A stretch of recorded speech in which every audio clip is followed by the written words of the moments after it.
إن الحمد لله نحمده ونستعينه ونستهديه ونستغفره ونعوذ بالله من شرور أنفسنا ومن سيئات أعمالنا. من يهده الله فلا مضل له ومن يضلل فلا هادي له، وأشهد أن لا إله إلا الله وحده لا شريك له، وأشهد أن محمدا عبده ورسوله.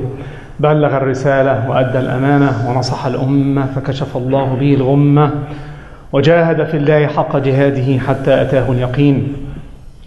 يا أيها الذين آمنوا اتقوا الله حق تقاته ولا تموتن إلا وأنتم مسلمون. يا أيها الناس اتقوا ربكم الذي خلقكم من نفس واحدة وخلق منها زوجها وبث منهما رجالا كثيرا ونساء، واتقوا الله الذي تساءلون به والأرحام إن الله كان عليكم رقيبا. يا أيها الذين آمنوا اتقوا الله وقولوا قولا سديدا يصلح لكم أعمالكم ويغفر لكم ذنوبكم، ومن يطع الله ورسوله فقد فاز فوزا عظيما. ثم أما بعد، فإن أصدق الحديث كتاب الله، وخير الهدي هدي محمد صلى الله عليه وسلم، وشر الأمور محدثاتها، وكل محدثة بدعة، وكل بدعة ضلالة، وكل ضلالة في النار. ثم أما بعد, Allah subhanahu wa ta'ala says in the Holy Quran, وَالْعَصْرِ إِنَّ الْإِنسَانَ لَفِي خُسْرٍ إِلَّا الَّذِينَ آمَنُوا وَعَمِلُوا الصَّالِحَاتِ وَتَوَاصَوْا بِالْحَقِّ وَتَوَاصَوْا بِالصَّبْرِ. The topic of this khutbah is about realizing your potential and exceeding expectations, and it's really a khutbah that's appropriate more for the youth and inshallah some of the older youth like myself that are in the audience today, inshallah. So Allah subhanahu wa ta'ala, I'm going to recount a conversation that I had with someone, a university student recently, someone in the university studying, and I'll tell you how the conversation went. I was actually explaining the surah that I just recited, Surah Al-Asr, and I was saying how we need to make good use of time, to capture our time in this dunya, to make the most of it, and so on and so forth. And this youth came to me afterwards and he said, "Brother, make dua for me." And I said, "Inshallah, I'll make dua for you. You know, usually there's something behind that. What's going on?" And he says, "I'm studying engineering." This was exactly the response that I got. And I said, "Okay, I'll make dua for you, inshallah, because you're studying engineering. I studied engineering. Is there more behind this?" And the net of it was the following. It was a long conversation, but the summary of it was, I'm spending so much time studying, and engineering is a very difficult topic. I have no time to do what you said. I have no time to learn Quran. I have no time to study hadith. I don't do it as much as I should. It came across as a strong sense of guilt that, mashallah, this brother with a live heart had. And we had a conversation, alhamdulillah, everything is fine. But the reason I'm recounting this discussion is because a lot of us living in sort of the 21st century and active in university and working professionally and having to travel and so forth, may have this feeling of, am I doing enough? Is what I'm doing sufficient? Or am I below expectations with respect to Allah subhanahu wa ta'ala? So I thought I'd sort of frame it in terms of the Quran and the hadith of the Prophet ﷺ to help us think a little bit more clearly about this. And when you think about different phases in life, I've described this in my last khutbah, if you recall. This is Surah Al-Hadid, verse number 20. But just very quickly, people go through different phases, right? Right now, and the teens may be going through the pursuit. There are different pursuits. In America, we hear about this pursuit of happiness, right? Pursuit of happiness. And pursuit of happiness goes in several stages, right? The first pursuit happens to be the pursuit of cool. How cool am I in school? Do I have, do I look the right way? Do I have the right clothes, right? Then the next pursuit tends to be the pursuit of popularity. Am I funny? Do I have a lot of friends? Do people know me? What's going on Facebook? How many followers do I have on Instagram, right? All of that is a pursuit of popularity, right? It's kind of the new social thing. And then we graduate a little bit and we might start to work and we start getting into the pursuit of wealth, of money. I'm accumulating wealth, right? It's all about money. It's all about how much my salary is and my bonus and so forth. And then we sort of move on to a different phase, which maybe is the pursuit of fame. Do people know me? Do people know who I am? Until we get to the very top pursuit, and you can call that the pursuit of legacy. What am I going to leave behind?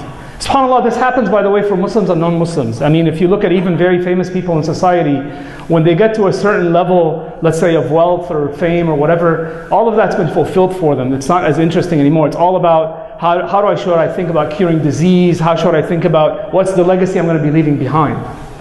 And so what Allah subhanahu wa ta'ala teaches us in the Holy Quran is the outcome is actually not the issue. And this is a beautiful thing. So point number one, beautiful thing in our religion.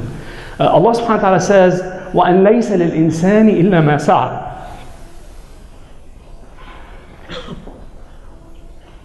وَأَن لَيْسَ لِلْإِنسَانِ إِلَّا مَا سَعَى وَأَنَّ سَعْيَهُ سَوْفَ يُرَى. Allah subhanahu wa ta'ala teaches us in this verse that a human being is only accountable for their pursuit. And it's a beautiful thing. It's a beautiful mercy from Allah subhanahu wa ta'ala. In all our jobs, whether you're working or whether you're at school or university, people measure you by the result. What metrics did you achieve? What was your result at the end? What did you deliver? Was it a product or revenue? As a student, did you get A's or B's? Allah subhanahu wa ta'ala says, for Him, and how He treats us with His generosity, it's actually not about the result at all. It's not about the outcome. It's about the pursuit. What level of effort did you put in? And this is from the grace of Allah subhanahu wa ta'ala. This is from the grace of Allah subhanahu wa ta'ala. Think about it. Wallahi, it's a miracle. Think about it. Nuh alayhi salam spent 950 years making da'wah to human beings, and how many people actually accepted at the end? How many people?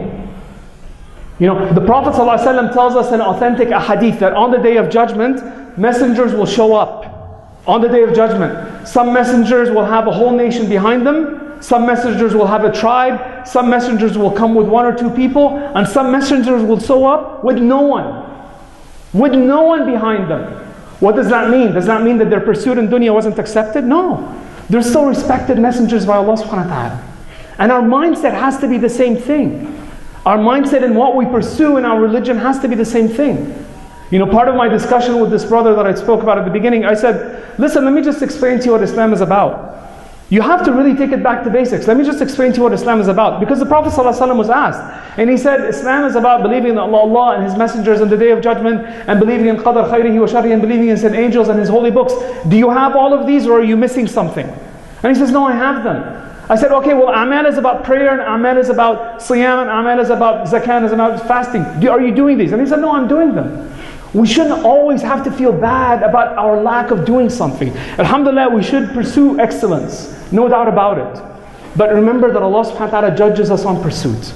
So that's the first point that I wanted to make. It's not about the outcome, it's about the pursuit. Okay, now let's fast forward to another verse in the Holy Quran, where Allah starts to speak to us about personality and the outcome that you're going to have at the end. Allah subhanahu wa ta'ala says, وَإِذَا أَنْعَمْنَا عَلَى الْإِنسَانِ أَعْرَضَ وَنَأَى بِجَانِبِهِ وَإِذَا مَسَّهُ الشَّرُّ كَانَ يَئُوسًا قُلْ كُلٌّ يَعْمَلُ عَلَى شَاكِلَتِهِ فَرَبُّكُمْ أَعْلَمُ بِمَنْ هُوَ أَهْدَى سَبِيلًا وَيَسْأَلُونَكَ عَنِ الرُّوحِ قُلِ الرُّوحُ مِنْ أَمْرِ رَبِّي وَمَا أُوتِيتُم مِّنَ الْعِلْمِ إِلَّا قَلِيلًا. Allah subhanahu wa ta'ala basically says, here's what human beings do.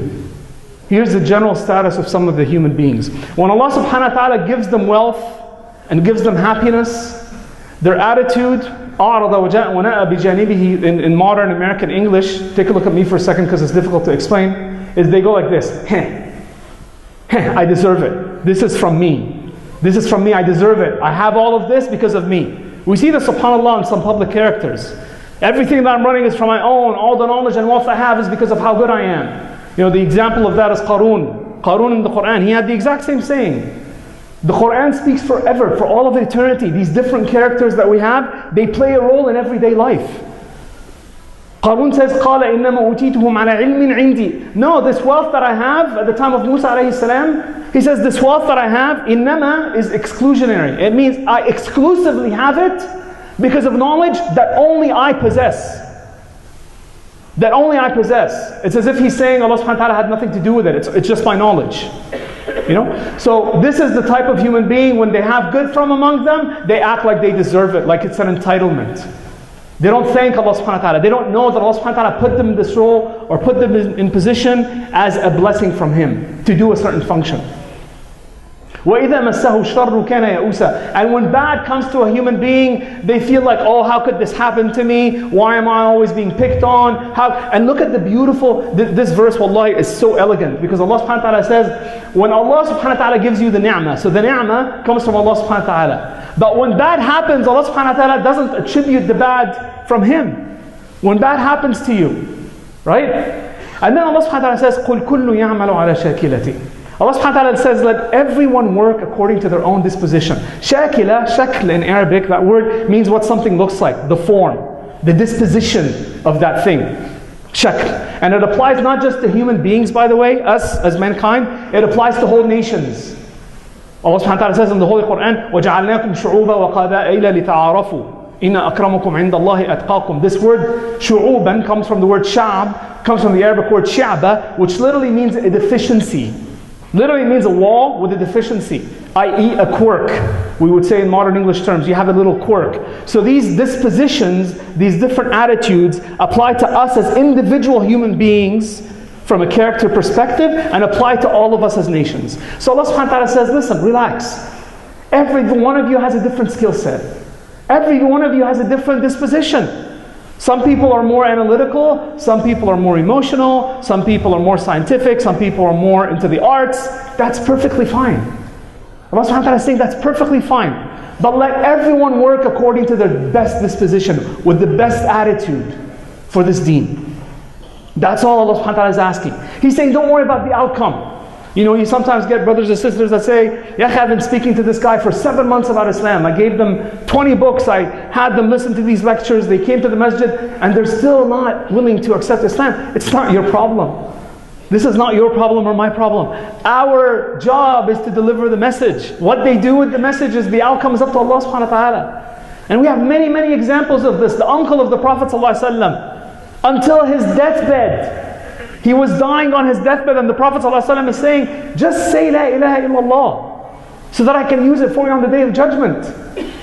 And the other leaders of Quraysh are on the other side of the deathbed saying, are you going to forget about the religion of your fathers and your forefathers? Are you going to disgrace yourself and your family? And he didn't give the shahada. Didn't give the shahada. You know, the Prophet ﷺ, when he made hijrah to Medina, there was a tribe called Banu Salama outside of the city. So they weren't close to the masjid. This is very similar to this youth that came and asked me the question. The Banu Salama went to the Prophet ﷺ and they said, Ya Rasulullah, our village where we live, our community, is so far from your masjid. We want to basically uproot the community and move it closer to the masjid so we can come and attend with you. And the Prophet ﷺ said, no, you don't have to do that. You don't have to do that. Stay where you are. Because your steps are written. All the actions that you take are written. If it's convenient for you to pray where you are, that's fine. If you come to the masjid, you get the reward of every single step. He didn't say uproot yourself and move from one city to the other city so that you make a huge difference in life. You know, that was an amazing thing that we learned from the seerah of the Prophet ﷺ. So Allah subhanahu wa ta'ala in these verses, He says, قُلْ كُلُّ يَعْمَلُ عَلَى شَاكِلَتِهِ فَرَبُّكُمْ أَعْلَمُ بِمَنْ هُوَ أَهْدَى سَبِيلًا. Let everyone work according to their disposition and do the best in them, because that's what Allah subhanahu wa ta'ala will reward. He will reward the actual pursuit and not the outcome of what you've done. Not the outcome of what you've done. So someone may ask, well, hey, how come we're not all equal? You sometimes get this from people that don't understand the deen or don't understand the religion. How come we're not all equal? Isn't Allah subhanahu wa ta'ala fair? Yes, He's fair. But then, so how come we don't always have the skills? Why don't we always have the same opportunity as human beings? That's answered in the next verse. Allah subhanahu wa ta'ala says, وَيَسْأَلُونَكَ عَنِ الرُّوحِ. They ask you about the ruh. قُلِ الرُّوحُ مِنْ أَمْرِ رَبِّي وَمَا أُوتِيتُم مِنَ الْعِلْمِ إِلَّا قَلِيلًا. The ruh, the spirit within each one of us, is all created, custom manufactured from Allah subhanahu wa ta'ala. You don't have enough knowledge and you're not going to understand it. Everyone has their own ruh, and everyone has their own character within that ruh. That's something that you're not going to get. That's for the creation of Allah subhanahu wa ta'ala. That's not a scientific thing where you say, MC squared equals E or whatever. Like, you're not going to get that. That's not ruh. Ruh is from Allah subhanahu wa ta'ala, how He created it. أقول قولي هذا واستغفر الله لي ولكم فاستغفروه إنه هو الغفور الرحيم.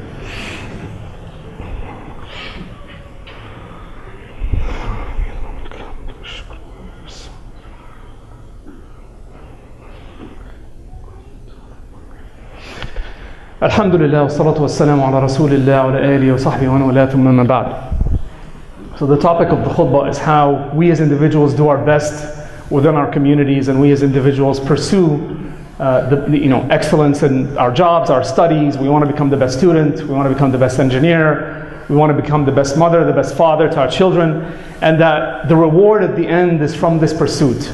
The reward at the end is from this pursuit. If you read any books of hadith,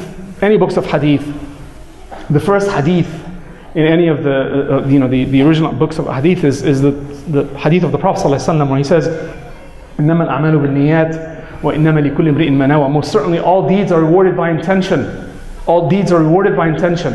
And this also applies to the pursuit that we have. This also applies to whatever kind of pursuits that we're on, right?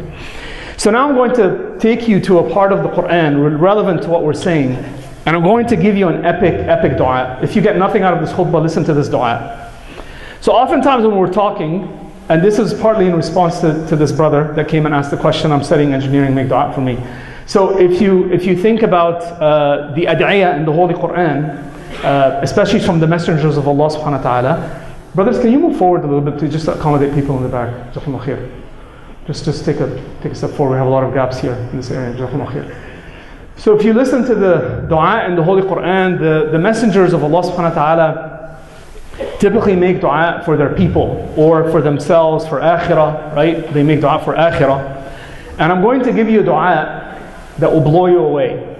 You know, we're always talking about epic things, right? This is an epic dua that will blow your mind. The dua goes like this. This is in Surah Sad.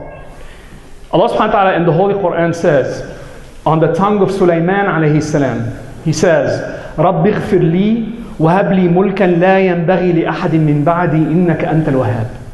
I want you to pay really close attention to this, because this is quite peculiar. Allah subhanahu wa ta'ala says in the Holy Quran that Sulaiman alayhi salam made a dua to Allah subhanahu wa ta'ala, where he says, Ya Allah, forgive me, and give me mulk, give me wealth, territory, and power exclusive to me, that no one else will have after me. Do you follow the dua? He's saying, give me as much as you can, that so much that no one will have that after me. When you think about that and you frame it in the frame of mind where a lot of Muslims are, I'm either a person of deen or a person of dunya, right? A lot of Muslims have this. I can either be good at deen and good at dunya, which is wrong, by the way. That's a very different dua, because Sulaiman alayhi salam is basically saying, give me all this wealth, give me all this territory, give me all this power, and let me deal with it. Let me deal with it. So one asks why.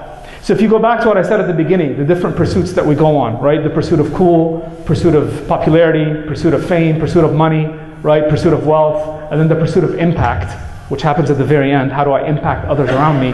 Sulaiman alayhi salam was actually thinking about the impact that he's going to have after he goes. And he discovered that his own skills are about governance. His particular skill, Sulaiman alayhi salam, was about how to govern, how to rule over land and people, how to develop an economy.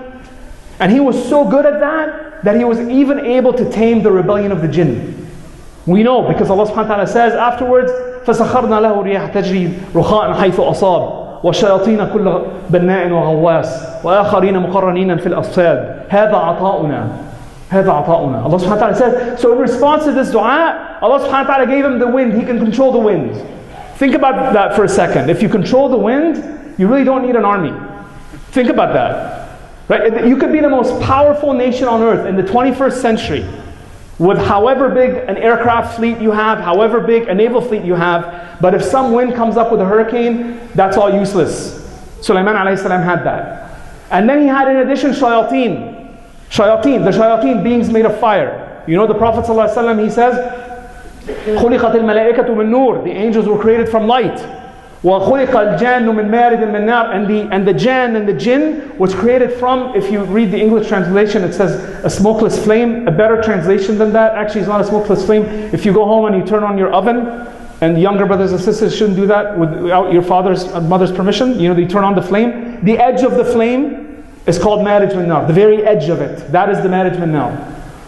وَخُلِقَ آدَمْ مِمَّا وُصِفَ لَكُمْ. And Adam alayhi salam was created from what you know. So the jinn, those beings made of fire that are extremely quick at building things, at constructing things, at digging underground, diving into the oceans to come up with treasure, he had an army of jinn. So the wind he could control, he had an army of jinn that could build and could dive, and then others that disobeyed him that Allah subhanahu wa ta'ala chained up. وَآخَرِينَ مُقَرَّنِينَ. Allah subhanahu wa ta'ala says, this is our gift to you. هَذَا عَطَاؤُنَا. In addition, we learned from another surah, from Surah An-Naml, that not only did he have this, he could also communicate with the birds. He could speak with the birds and he could speak with the ants. He could speak with animals. So his army basically constituted of men and constituted of birds. He had a squadron of birds that flew overhead. One of them was the Hudhud, who had a very special task. And then he also had an army of jinn. And even if you read the Surah An-Naml, we don't have time now, Allah subhanahu wa ta'ala describes how that was set up. They basically had their own formations. Formation of jinn, formation of ins, and formation of birds. Right? So when Sulaiman alayhi salam makes that dua, he makes that dua because he knows he has a special character. Right? That special character is all that possession and might is not going to impact him from an eternal perspective. He's not going to be a hard-fisted dictator that's going to enslave his people. He's not going to rule without Islam. He will rule with Islam. And that's the legacy that he leaves behind. So if someone has a skill set, if someone here has a skill set that they feel that they're good at, it could be analytical thinking, it could be reading and understanding Arabic or teaching the Quran, whatever skill set that you have, it is perfectly okay to make dua to Allah subhanahu wa ta'ala to have you increase in that skill set so you use it for the good of yourself, your community, your family, and your religion. This is what we learn from this epic dua from Sulaiman alayhi salam. Epic dua. Allah subhanahu wa ta'ala, many people would look and say, oh, how could he ask for this? The opposite example of that is Fir'aun. Fir'aun does not need to ask for more power, because when he asked for power, he actually ended up destroying the whole empire that existed for legacies and for generations. That's the opposite of Fir'aun. That's the opposite of Qarun. Qarun ought not to be asking for more money. Uthman alayhi salam, Uthman ibn Affan, he asked for more money. Is it his right to ask for more money, yes or no? Yes, it is. He used it before they went to Tabuk, the Prophet ﷺ had like a fundraiser. Who's going to help fund the expedition to Tabuk? Who's going to help fund it? Uthman alayhi salam raised his hand once. He said, I'm going to fund 1,000 people with all their equipment and all the things that they need and the water and the food and so forth. And then he says, Jazakumullahu khairan. He asked again. Uthman alayhi salam raised his hand again. He said, I'll fund another 1,000. He asked again. Uthman alayhi salam raised his hand a third time. So much so that the Prophet ﷺ says at the end of this hadith, he says, مَا ضَرَّ عُثْمَانَ مَا فَعَلَ بَعْدَ الْيَوْمِ. After he's given so much, he says nothing Uthman could do is going to hurt him. After he's given so much. That's why Allah subhanahu wa ta'ala says in the Holy Quran in Surah Al-Baqarah, the very end of Surah Al-Baqarah, Allah subhanahu wa ta'ala says, لَا يُكَلِّفُ اللَّهُ نَفْسًا إِلَّا وُسْعَهَا لَهَا مَا كَسَبَتْ وَعَلَيْهَا مَا اكْتَسَبَتْ. Inshallah we'll end with this. Allah subhanahu wa ta'ala says, every nafs, every one of those spirits I've created, every one of human beings, has a certain capacity. Taklif in Arabic, that word yukallif, basically means three things. It means to add something to it, to add a burden to something, to stretch something beyond its capability, and to fulfill something. It means the three things, right? So for example, in Islam and our religion, our zakah, how we take care of the poor in society, because Islam is a religion that takes care of the poor in society, is 2.5%. If you want to give more, you can give more. If you want to give more, you can give more. But the base minimum is 2.5%. Our prayer is 5 times a day. If you want to do more, there's more options. But that's the baseline, is the 5 times a day prayer. That's what our religion teaches us. Allah subhanahu wa ta'ala says, no nafs is burdened with more than it can handle. No nafs is burdened with more it can handle. No nafs is burdened with more than it can take care of. Whatever you can take on and you can fulfill, you should feel good about that. Alhamdulillah. And then Allah subhanahu wa ta'ala says, لَهَا مَا كَسَبَتْ. It has, this is so beautiful. لَهَا مَا كَسَبَتْ وَعَلَيْهَا مَا اكْتَسَبَتْ. Allah subhanahu wa ta'ala says, whatever it earns, the first kasabat, because it's the same word. In other words, whatever good deeds you've earned is for you. That will stay for you, inshallah. Whatever good deeds you've earned will stay for you. وَعَلَيْهَا مَا اكْتَسَبَتْ. And whatever evil deeds you've earned is against you. Right? And you know what the difference in the verbs are. Kasabat suggests that it's something easy to do. Allah subhanahu wa ta'ala is saying, listen, I'm going to make it so easy for you to do good deeds. Your natural inclination as human beings will be to do good. It's not actually going to be to be the evil person in school or the bully. That's not your natural inclination. Your natural inclination is not to sit 17 hours on the Xbox. That's not your natural inclination, right? Your natural inclination is not to sit there and memorize 4.3 gig of music on iTunes. That's not your natural inclination, right? وَعَلَيْهَا مَكْتَسَبَتْ means, and it will actually be difficult. It's difficult for you to earn bad deeds. Allah subhanahu wa ta'ala is saying, that's how I created you. When someone goes out and does an evil thing, I'm looking at something I shouldn't be looking at, I'm not going to tell my mom, I'm not going to tell my dad. That deed that you just did, not only is a negative, it's actually against your natural inclination. It's against what you're supposed to do. That's what Allah subhanahu wa ta'ala is teaching us. He's saying, listen, you all have taklif, it'll all be different, because each one of you is an individual, right? And by the way, the good deeds are easy to gather. The bad deeds are actually hard to get. And that's why there's a dua at the end, right, of the surah, dua of Surah Al-Baqarah. So our brothers and sisters, I'm saying these things because a lot of people feel that somehow, the acts that we have in dunya are different from the acts in akhirah. And if you look at the very first verses revealed to the Prophet ﷺ, اقرأ باسم ربك الذي خلق خلق الإنسان من علق اقرأ وربك الأكرم الذي علم بالقلم علم الإنسان ما لم يعلم. Actually, the first iqra, a lot of the ulama say, اقرأ باسم ربك الذي خلق has to do with read in the name of your Lord who has created. That reading, that first reading, is the reading of what we would call Sharia. The learning of the Quran, the learning of the Hadith, that's the first read. The first read. Incidentally, we have to get better at explaining what Sharia is. So I'll tell you a real story where it was a setup that happened by the Suqami brothers at the masjid, and one person didn't know what Sharia was. And Sharia, my brothers, is about 4 key principles. A very simple way to explain it to anyone that doesn't know. Sharia is about 4 key things. It's about protection of the human life. That's what number 1 aspect of Sharia is, about protection of the human life, right? The number 2 aspect of Sharia is about the protection of the human mind. We don't drink, we don't do drugs, we don't mess our brains, which Allah subhanahu wa ta'ala has gifted us and respected us as human beings with. What makes a human being respectable is actually their mind. That's what makes us different as a creation. The third thing about Sharia is the respect for wealth, protection of wealth. Remember that blow up that we had in the economy in 2008? Tens of millions of Americans out of jobs, tens of millions of Americans lost their houses. Sharia is about protection of that, so that doesn't happen to communities and societies.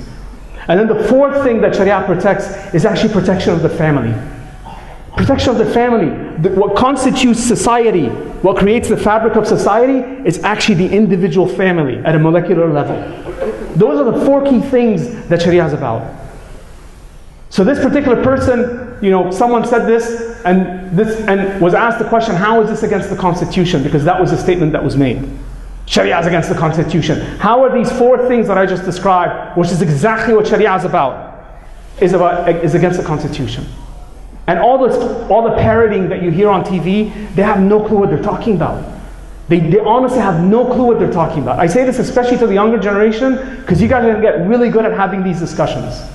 Really good at having these discussions. In a very polite way. Listen, let's just talk about it. Okay? You don't know what Sharia law is about? Maybe you do, or maybe you misunderstand. Let me just tell you what it's about. How are these 4 things against anything in the Constitution? You explain that to me. And you will shut people down pretty quickly.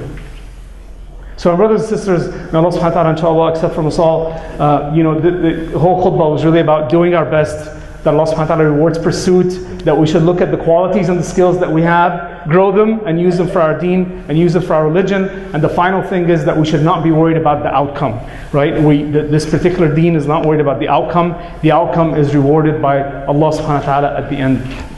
اللهم صل على محمد وعلى آل محمد كما صليت على إبراهيم وعلى آل إبراهيم في العالمين إنك حميد مجيد اللهم بارك على محمد وعلى آل محمد كما باركت على إبراهيم وعلى آل إبراهيم في العالمين إنك حميد مجيد اللهم اغفر للمسلمين والمسلمات والمؤمنين والمؤمنات الأحياء والأموات إنك سميع قريب مجيب الدعوات اللهم اغفر لنا ذنوبنا وإسرافنا في أمرنا وثبت أقدامنا وانصرنا على القوم الكافرين اللهم آتنا في الدنيا حسنة وفي الآخرة حسنة وقنا عذاب النار اللهم هب لنا من أزواجنا وذرياتنا قرة أعين واجعلنا للمتقين إماما اللهم اغفر لنا ولآبائنا وأمهاتنا وارحمهما كما ربيانا صغارا اللهم هون علينا في سكرات الموت اللهم ثبتنا وقت السؤال في القبر اللهم أنر لنا في قبورنا.